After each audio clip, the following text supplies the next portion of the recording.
Ready 3 2 1 start.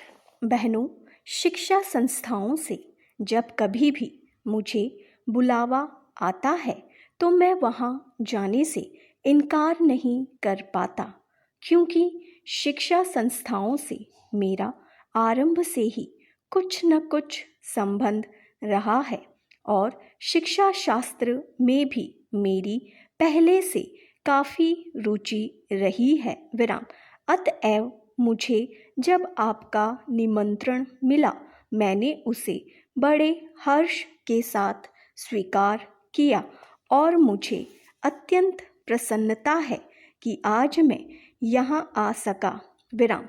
आप सब बड़ी सौभाग्यशालिनी हैं कि आप इस कन्या महाविद्यालय में शिक्षा पा रही है, क्योंकि इस महाविद्यालय का इस राज्य में अपना एक विशेष महत्व है और इसका इतिहास नारी जागृति तथा उन्नति का इतिहास है। इसकी स्थापना उच्च आदर्शों को लेकर एवं नारी जागृति तथा राष्ट्रीय उन्नति की पुनीत भावनाओं से प्रेरित होकर आज से बहुत साल पहले एक ऐसे सच्चे समाज सुधारक के द्वारा हुई थी, जिनके हृदय में मुख्यतः नारी जाति के प्रति विशेष गौरव और महान आदर था। आप सबको मालूम ही होगा कि हमारे देश में 2 प्रकार की शिक्षा संस्थाएं विद्यमान है। एक तो वे जो अंग्रेजी शासकों द्वारा अपने उद्देश्यों की पूर्ति के लिए स्थापित की गई थी, और दूसरी वे जो स्वतंत्र रूप से राष्ट्रीय प्रेमियों द्वारा राष्ट्रीय भावनाओं से ओतप्रोत होकर अपने देश की संस्कृति एवं सभ्यता को पुनर्जीवित एवं पुनः स्थापित करने के उद्देश्य से स्थापित की गई थी। आपका यह कन्या महाविद्यालय भी लगभग इन्हीं पवित्र भावनाओं से प्रेरित होकर बहुत साल पहले स्थापित किया गया था, और आपके लिए यह बड़े सौभाग्य की बात है कि आप में से कुछ आज इस महाविद्यालय में अपनी शिक्षा समाप्त कर जीवन के कार्य क्षेत्र में प्रवेश करने जा रही है। उच्च शिक्षा प्राप्ति की उपाधि जो आपको मिल चुकी है, आपकी एक अमूल निधि है, जिससे आपकी गुरुता और भी बढ़ती है। आप में से जो आज प्रमाण पत्र लेकर जा रही है, वे इस विद्यालय के सीमित दायरे में से निकलकर जीवन के विशाल प्रांगण में कर्मठ कार्यक्षेत्र में प्रवेश कर रही है। आपके कंधों पर जीवन का महत्वपूर्ण उत्तरदायित्व है और मुझे पूरा भरोसा है कि आप अपनी शिक्षा और अनुभव के बल और आधार पर उसे योग्यतापूर्ण संभाल सकने में सफल हो सकेंगी। अब तक आपका विद्यार्थी जीवन रहा, अब आगे आपका व्यवहारिक एवं क्रियात्मक जीवन रहेगा और आपको अपने जीवन के कार्य क्षेत्र में अनेक समस्याओं का सामना करते हुए आगे बढ़ना है। मुझे आशा है कि आपने यहाँ जो शिक्षा दीक्षा ग्रहण की, उससे आप शक्ति और स्फूर्ति ग्रहण कर स्वतंत्र देश की दायित्वपूर्ण नागरिकाओं की भांति उसे निभा सकेगी। यह सब आपके लिए तभी संभव होगा जब आप यह भली भांति समझ लेंगी कि आपको अपने जीवन में क्या करना है। आप सब यह भली भांति जानती है कि प्राचीन काल में हमारे देश में स्त्रियों का कितना महत्वपूर्ण व उत्कृष्ट स्थान रहा है। विराम। महोदय, जब हम भारत की संपदाओं और उत्पादन के उपादानों के संदर्भ में भारत की अर्थव्यवस्था की चर्चा करते हैं तो उस समय अनिवार्य रूप से उपयुक्त टेक्नोलॉजी से संबंध प्रश्न उठ खड़े होते हैं। विराम। इसके लिए कोई निश्चित उत्तर नहीं दिया जा सकता। यह तो अलग अलग उद्योग के लिए अलग अलग होगा। विराम। कुछ उद्योग अपरिहार्य रूप से पूंजी प्रधान होंगे। विराम।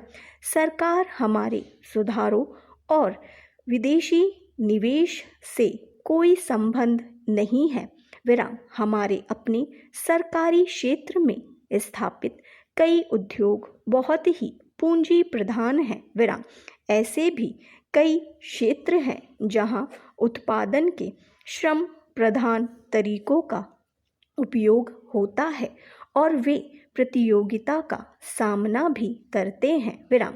सारी दुनिया में आज हम यह देख रहे हैं कि एक जगह वेतन अधिक होने के कारण तथा दूसरी जगह सस्ते विकल्प होने के कारण उद्योग अपने स्थान बदलते रहते हैं। विराम।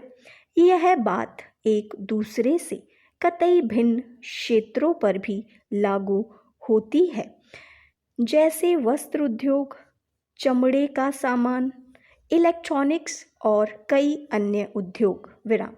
अन्य स्थानों से आकर भारत में जो निवेश किए जा रहे हैं वे ठीक ठीक इन्हीं कारणों से किए जाते हैं और ये उद्योग बड़ी मात्रा में रोजगार प्रदान करेंगे। विराम। यह आर्थिक निर्णय लेने की स्वाभाविक प्रक्रिया का अंग होता है। विराम। ऐसा सोचना अनुभवहीनता ही कहा जाएगा कि भारत में पूंजी प्रधान उद्योगों की स्थापना लोग जानबूझकर कर रहे हैं, बिना इस बात पर विचार किए कि दोनों देशों में आपेक्षिक मूल्य और हमारे सुस्थापित तुलनात्मक लाभ क्या हैं। उसी के साथ जहां पूंजी प्रधान टेक्नोलॉजियां और उच्चतर उत्पादकता तथा वेतन साथ साथ चलते हैं, उनका हमें स्वागत करना चाहिए। विराम। उन्हें टालना नहीं चाहिए। विराम। अंतिम निर्णय तो बाजार की शक्तियों पर निर्भर करेगा। विराम। मुझे ऐसा कभी नहीं लगता कि हमारे उद्यमी निर्णय करने में किसी से कम कुशल है। विराम। तथापि यहाँ पर यह जोर देना अप्रासंगिक नहीं होगा कि टेक्नोलॉजी का चुनाव अत्यंत सावधानीपूर्वक किया जाना चाहिए। विराम। इस संदर्भ में विदेशी टेक्नोलॉजी का आयात करने वालों को देश में उपलब्ध टेक्नोलॉजियों की भी सावधानीपूर्वक जांच करनी चाहिए। विराम। सामान्य रूप से टेक्नोलॉजी का विलयन और अंगीकरण उतना महत्वपूर्ण नहीं होता जितना टेक्नोलॉजी को तैयार करने की क्षमता पैदा करना। विराम। हमारे पास क्षमताएं हैं और इस क्षेत्र में हमें अपनी संपदाओं का इष्टतम उपयोग करना चाहिए। विराम।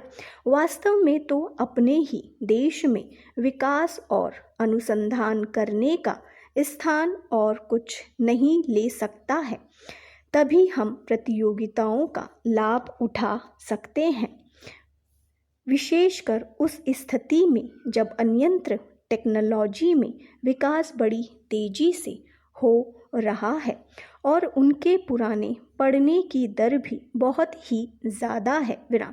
यह बात पूरी तरह स्वीकार की जाती है कि नियंत्रणों और परमिटों की प्रणाली से ईमानदारी का खात्मा हो जाता है। विराम। उदारीकरण प्रक्रिया का तात्पर्य इन नियंत्रणों का समाप्त करना है। विराम। मुझे यह देखकर सचमुच बहुत खेद होता है कि इस संक्रमण काल में जब हम लाइसेंस राज से उदारीकरण की प्रणाली की ओर बढ़ रहे हैं।